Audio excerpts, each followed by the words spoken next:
justamente de cómo la democracia no está funcionando y cómo habló de reformas constitucionales, ¿no? Sí. Creo que también estaría pensando en muchas cosas, pero también estaría pensando en esto porque ya estaba ocurriendo.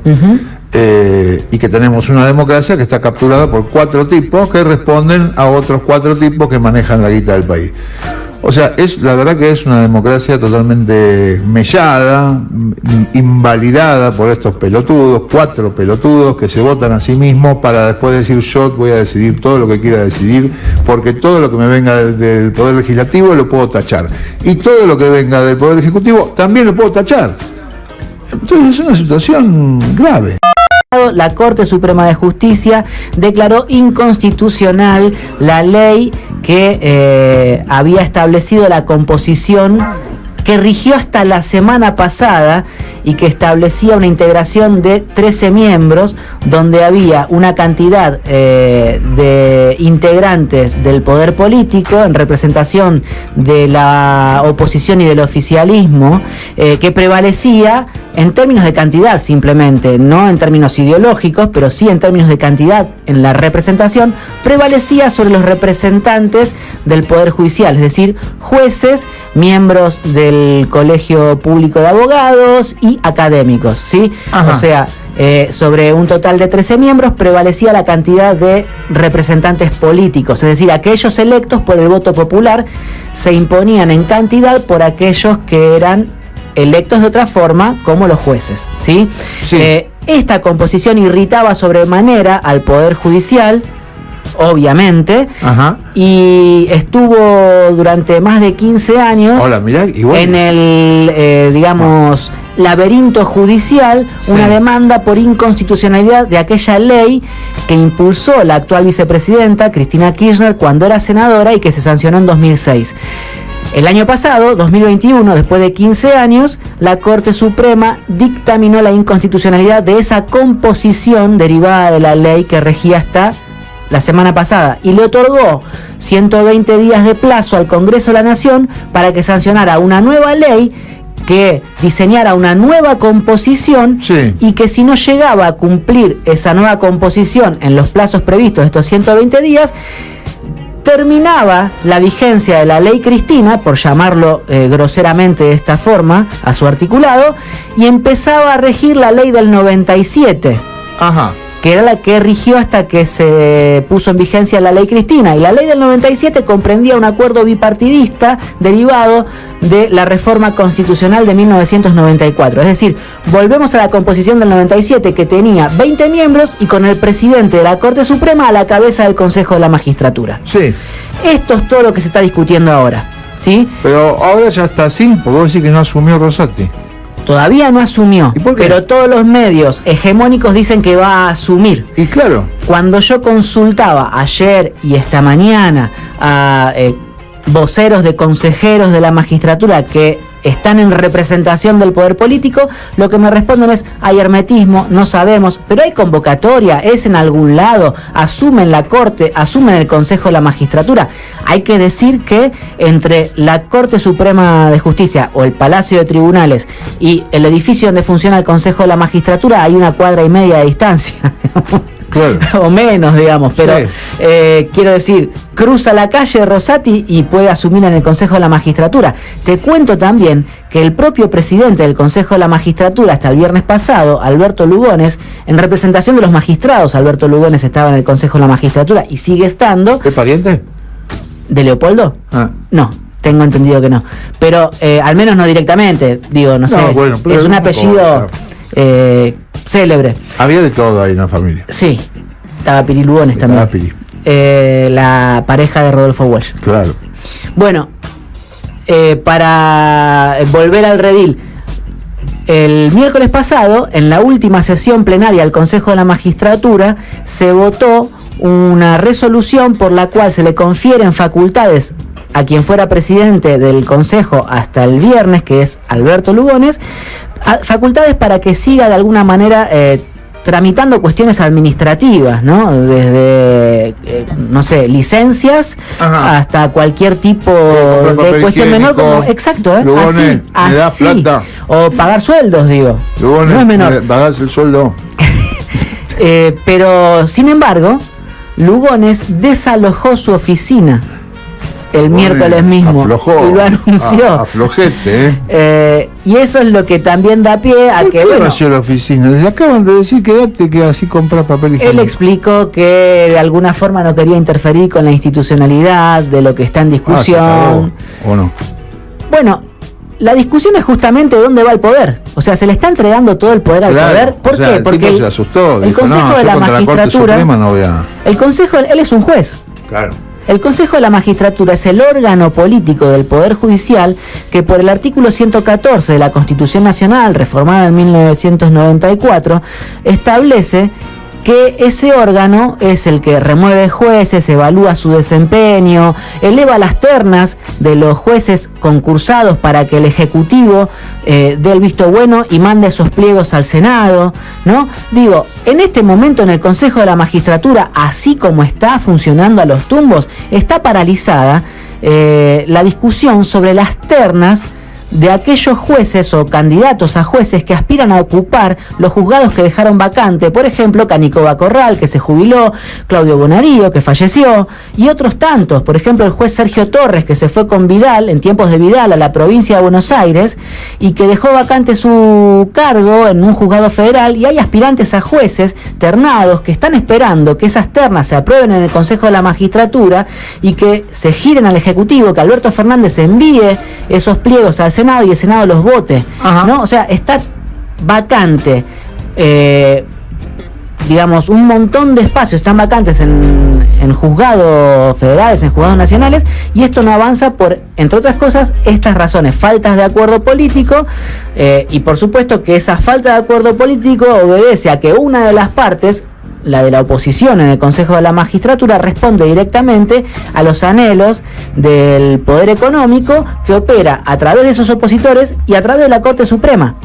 Horacio Rosati, que el año pasado terminó asumiendo la presidencia de la Corte Suprema de la Nación, lo hace en representación de los sectores dominantes en la República Argentina, que desplazan a Rosenkrantz, que era directamente uno de los suyos, un hijo suyo era Rosenkrantz, y le ponen a Rosati, que tiene, no sé si más volumen político, pero sí más cintura política para hacer esta tarea.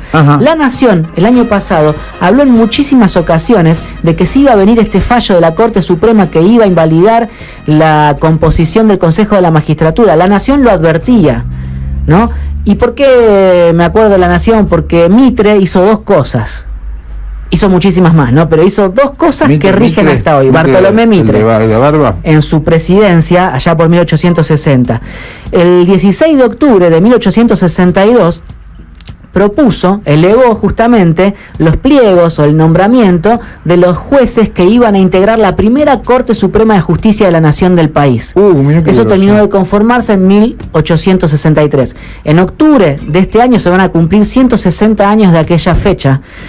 Y vas a ver, si te pones a revisar los nombres de los jueces que integraban esa corte y los comparás con los jueces que la integran hoy, que no hay diferencias sustanciales.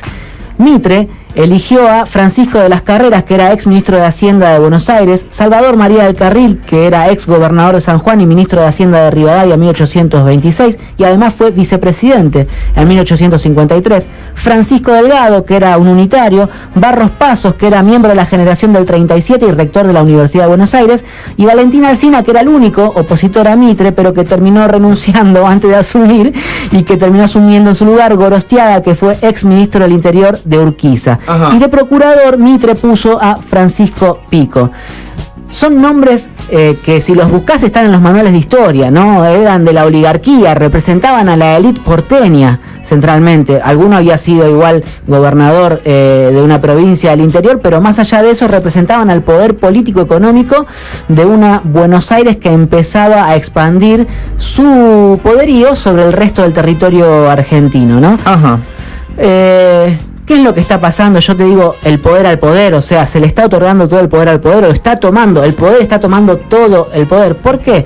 Porque de esta forma, y lo explicaba muy bien esta mañana en Nobleza Hormiga el diputado Marcelo Casareto, de esta forma, la Corte Suprema de Justicia está colonizando el resto de los poderes del Estado. ¿Sí? Es un tipo Rosati, que está a cargo no solo de la Corte Suprema, que es cabeza del Poder Judicial y que, como dice Gustavo Ferreira, es un poder que opera como tribunal, pero también es un tribunal que funciona como un poder, ¿no? Es decir, totalmente aglutina y concentra todas las decisiones, es la última instancia de cualquier decisión jurídica en el país, y al mismo tiempo lo que hace Rosati ahora es ponerse al frente del órgano político que le cuida las espaldas a los jueces. O sea, con él le va a cuidar las espaldas. Si era el poder político el que de alguna forma ejercía de contralor dentro del Consejo de la Magistratura, por lo menos había una discusión y un criterio independiente para regular lo que se hacía en el Poder Judicial. Ahora, si asume Rosati, no va a haber tal cosa. Por eso, en el fin de semana, el diputado Leopoldo Moró dijo que Rosati era un Napoleón de pacotilla, y están los medios diciendo que hay una patoteada de parte del kirchnerismo para con el Poder Judicial, para con la Corte Suprema. Sí, lo de siempre. Lo de siempre. Está bien, lo fácil. Exactamente, lo de siempre. Lo cierto es que la Corte Suprema tiene la lapicera suficiente como para que cualquier ley que no le parezca que le conviene, te la tacha, y el Poder Legislativo queda como un poder muy, muy menor. Ni hablar del Poder Ejecutivo. Tal cual. O sea, estamos en un lugar muy, muy complicado, cuando además tenemos a la población que no la ve, o no le interesa, o nadie se la hace ver, o no interesa hacerle ver este problema, que es gravísimo, porque entonces no votemos más. Esto que vos decís es lo que dijo. Es lo que dijo el ministro del Interior, Guado de Pedro, hace 15 o 20 días atrás, cuando, entre otras cosas, cuestionaba el hecho de que los opositores, cuando hay algo que no les gusta, apelan al Poder Judicial para... o el Poder Económico apela al Poder Judicial para trabar cualquier procedimiento administrativo, político, legislativo de los otros poderes del Estado. Lo que dijo Casareto hoy, puntualmente, es justamente esto. Yo escucho hablar mucho de la independencia de poderes o de la independencia de la justicia con respecto a los otros dos poderes, bueno, pero que entonces la Corte respete la independencia del Poder Legislativo y del Poder Ejecutivo. Y obvio. ¿Sí? Porque lo que se está dando es que, si bien él no habló taxativamente de golpe institucional, como sí lo están haciendo otros, o como sí te puedo decir yo, que me parece que está ocurriendo, pero o sea, sí, está en curso un golpe institucional, y hay que decirlo con todas las letras. Y ya veníamos aparte, Dipi, sí, no estábamos tan lejos de que el Poder Judicial hiciera lo que se le cantara. Pero esta es la consumación, sí, si querés. Acá cierra todo. Es la consumación de que son intocables. Sí. Es decir, terminan de conseguir la inmunidad como magistrados para que nadie les toque el culo y sí, para que puedan hacer lo que se les canta. Sí. Ahora Alberto Fernández no tiene, digamos, mayores facultades que Rosati. No. Rosati se elige a sí mismo, se votó a sí mismo presidente de la Corte, y ahora se sienta a la cabeza del órgano político que administra el Poder Judicial. Está en todas. Es juez y parte, tira al centro y va a cabecear, claro, llámalo como quieras, sí, pero está haciendo eso, y encima lo hace como custodio y representante del poder económico en Argentina. Me estoy acordando, Cristina, en el Parmalat, ¿cómo era? El viernes. Eurolat. Ah, el Parmalat. Sí, Eurolat. Sí, está muy bien, Cuando se juntaron todo lo de la industria lechera, la lechera. Los tamberos sí, europeos junto con los tamberos del Poder Legislativo. Y que habló justamente de cómo la democracia no está funcionando, y cómo habló de reformas constitucionales, ¿no? Sí. Yo creo que también estaría pensando en muchas cosas, pero también estaría pensando en esto porque ya estaba ocurriendo. Y que tenemos una democracia que está capturada por 4 tipos que responden a otros 4 tipos que manejan la guita del país.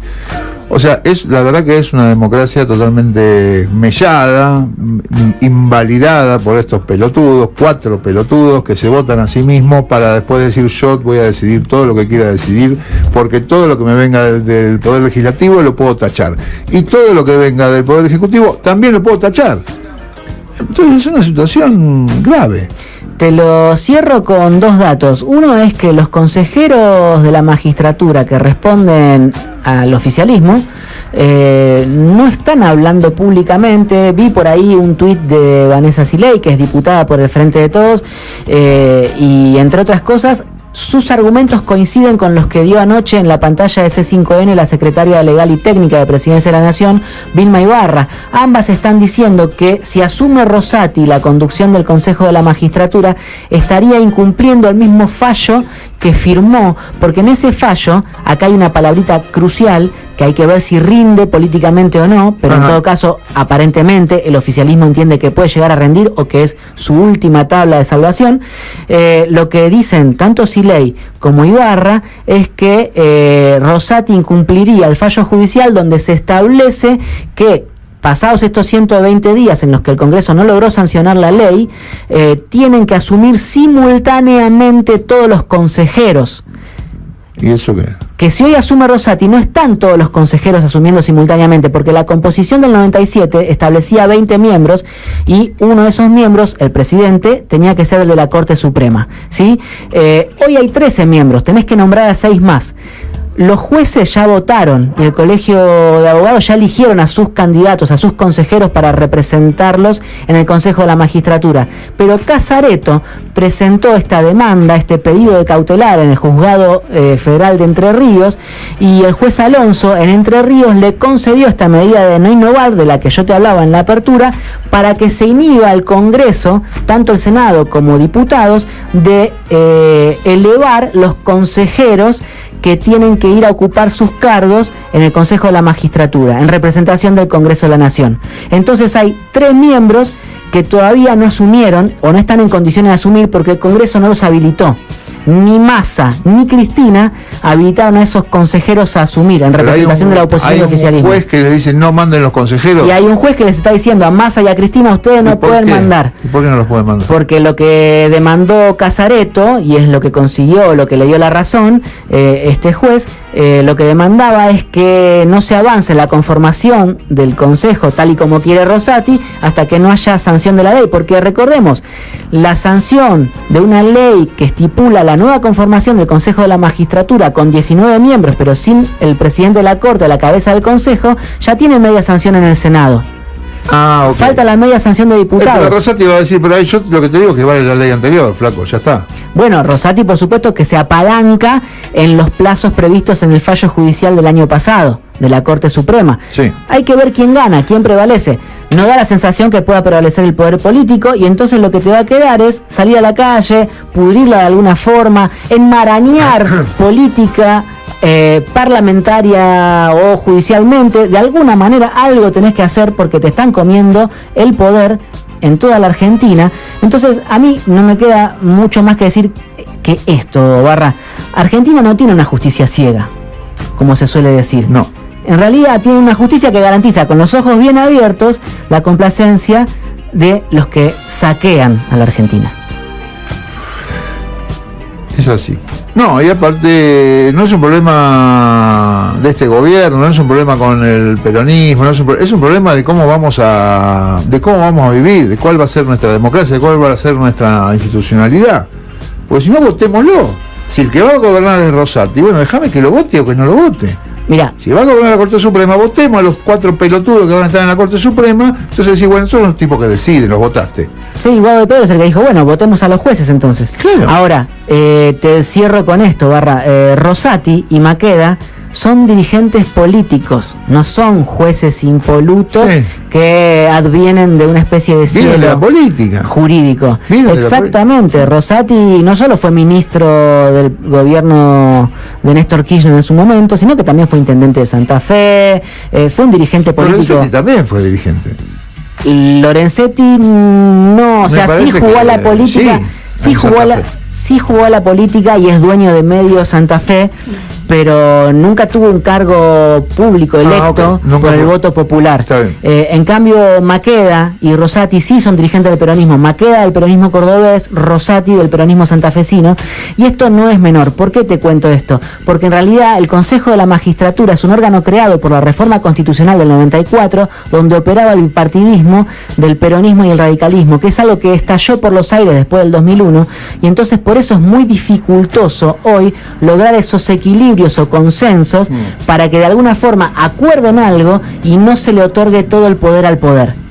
O sea, hoy tienen más poder las corporaciones económicas con el brazo mediático y el brazo judicial que el bipartidismo del 94. Ese es el problema central de la política argentina. La política ya no tiene casi ningún poder frente a ese poder, que es lo que viene diciendo Cristina, que es corporativo y cerrado sobre sí mismo. Y el truco este del Consejo de la Magistratura lo termina de abulonar. Exacto. Bueno, sin política de esta no salí, o sea, otra más, ¿no? Sin política, esta también queda atornillada. Y sin calle, más todavía. Por eso yo a veces me gusta hablar de irresponsabilidad de nuestra dirigencia. De la irresponsabilidad, de dejar que estas cosas ocurran y dejarlas ahí fijas, atornilladas, abulonadas para que nos sigan cagando la vida sin hacer nada. Eso me parece de una gran irresponsabilidad.